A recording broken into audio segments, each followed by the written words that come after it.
Well, next 90 minutes, we're going to be delving into the ins and outs of mobile app development. Thinking about this discussion today, it occurred to me that if there is one, if you will, overarching concept that I'd like you to take away, it is just how complicated an app development project can become. Even something very simple frequently has many moving parts and is not initially as complex as it appears, but can quickly become so. The complexity and duration of the process is frequently underestimated by businesses wanting to kind of quickly achieve an app presence. All too often we kind of see a ready, fire, aim approach to an app development project. And as we'll be discussing today, it is very important to think about the overall project to begin with, to identify all of the moving parts and to make sure those parts come together to create what it is you're trying to achieve. Before we reach the agenda, I thought it would be useful to talk about two sort of real-world app development projects that we recently worked on, and then we'll turn to the agenda. And these two examples show just how complex, but also how interesting an app development can be. So the first example is we worked with a consumer home products company. They're actually internationally recognized, and they wanted to create a very robust app that would allow customers to use the app in the stores, to view various products, even within the context of their own home, to be able to quickly locate nearby suppliers, to scan SKU and QR codes on the boxes of their products, to check availability, to check product specifications, even to place orders directly.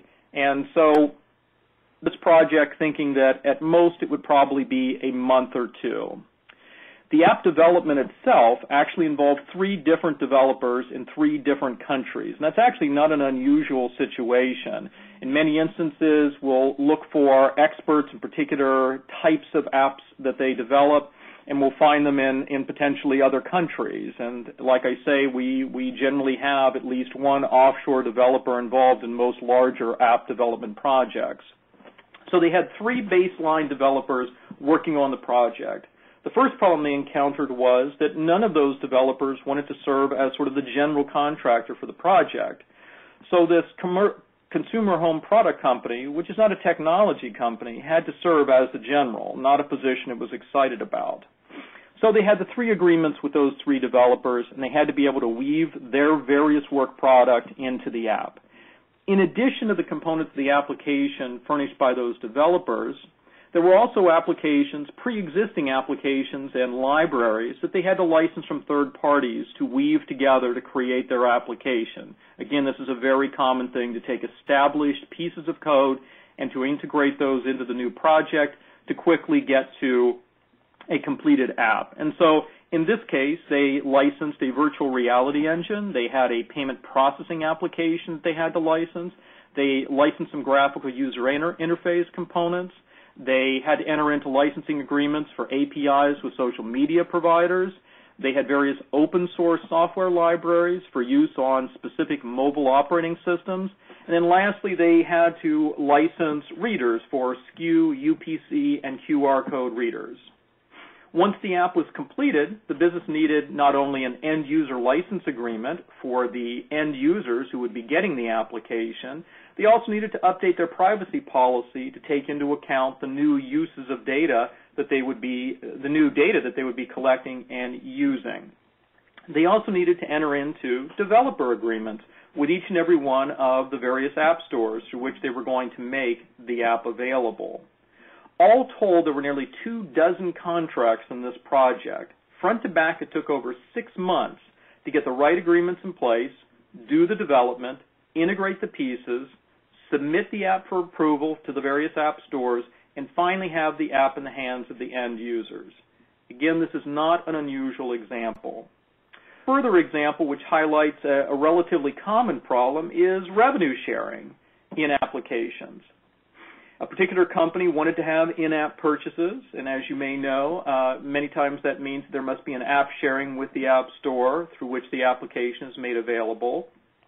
The guidelines from the App Store on revenue sharing were vague at best, so the company decided that they would contact designated experts at the App Store to discuss how revenue sharing would be calculated. Remarkably, they talked to 3 representatives of the App Store on 3 different occasions and got 3 completely different answers. After 2 months of effort, they were unable to get clarity on the issue of revenue sharing for the particular thing they wanted to do, and they ultimately simply had to pick one and hope they would not be found out of compliance. With 2 examples in mind, let's turn to a quick review of the agenda for our discussion today. Work by spending just a few minutes talking about some big picture items for app development that likely all of you are familiar with. We'll talk about some trends in app development, including alternatives to sort of the now traditional app, which is the locally installed application that's purchased through an app store. Well, the preliminary risk assessment that we consider to be one of the absolutely most important steps in the process. The objective is to determine the criticality of the app to the business, the type of data being placed at risk, required timing for rollout, and other relevant issues, so that these types of risks, these types of objectives are identified at an early stage, clearly defined, and then they guide the entire app development process. We'll talk about App Store T's and C's. We'll need to identify when you're developing a new app, what app stores you want to sell through, Windows, iOS, Android, BlackBerry. You'll want to figure out what terms apply. Those terms are, of course, moving targets. They're provided through URLs. Those URLs may change with their content at any time. Generally, these agreements are presented as non-negotiable. Your protection, as we'll discuss, is that there is safety in numbers. That is that the agreement you're signing up to is the same agreement that almost everyone else is signing up to, whether you're a large company or a very small company. Next, application development. As I mentioned, sometimes we're using offshore developers. A lot of times, because the best apps are frequently developed by the smaller companies, you'll be dealing with small entities that may not be familiar with the kind of contracting practices sophisticated companies generally use.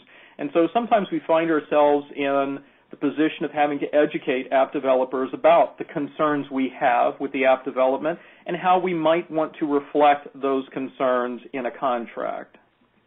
We still encounter developers today, smaller developers, who don't necessarily appreciate the risk of including open source software with viral licenses, and we'll talk about that in a bit, in a expensive app development that could ultimately place the intellectual property that they're developing at risk.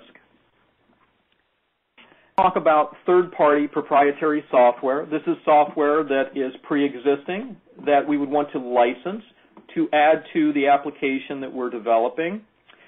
Examples that have already given are like a payment processing engine or service, or a QR code reader, or hooks to the APIs provided by social media providers. And so each of those elements needs to be identified and the relevant contracts reviewed.